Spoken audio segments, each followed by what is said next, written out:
We're here in Nittanyville with DaeSean Hamilton outside of Beaver Stadium and seeing all these tents. What is that feeling like to know that you have this much support from your fellow student body? Yeah, seeing people out here just, camping out all week long, getting ready for just this game on Saturday, the whiteout game, obviously, it lets everybody know how important it is and how much it means to our fan base and everyone else on the school. And speaking of the whiteout, how exciting is that for you guys as a team, knowing that it's going to be Beaver Stadium completely decked out in white? It was really exciting. All the guys love the whiteout game. The past 2 years that I've been a part of the whiteout, I've really enjoyed the fans' atmosphere, and all the guys can say the same thing. It's really a great atmosphere to be around, especially all the fans coming around in Beaver Stadium, and especially this week being a night game and things like that with the whiteout, it just adds a whole different aspect to it.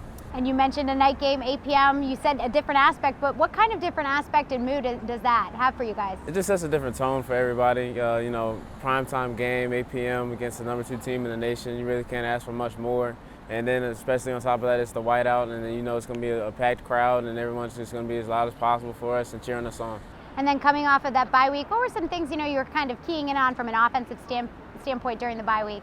We just watched I watched the Wisconsin game that they played and seeing how tough they played them, and it just goes back into the game plan that we had already started a little bit during the bye week on them, and just comparing that to what they showed this week against Wisconsin. So it was more of a staying in tune and staying fresh and type of thing instead of just taking the week off. And we're 6 weeks into the season. What can you say, kind of developing into this new offense about your connection with McSorley? The connection's been great with Trace. Trace has done a great job all season being a leader. He's getting a lot of the guys the ball. He's doing great things at the quarterback position, and all the receivers are happy that we have him behind center.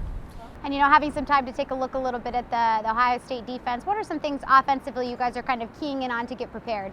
We're just looking, they have a strong defensive line. They're very talented really all across, and the DBs are really probably one of the strongest parts of their defense and their team at that matter. But, we're just keying on, we always say we don't want to let guys, wreck the game for us, things like that, because of how talented they are, and they got a ton of guys on the defense that can do that. So we're just keying in on making sure we're staying assignment focused and knowing exactly what we need to do on each and every play. Well, thank you so much, and good luck this weekend. No problem. Thank you.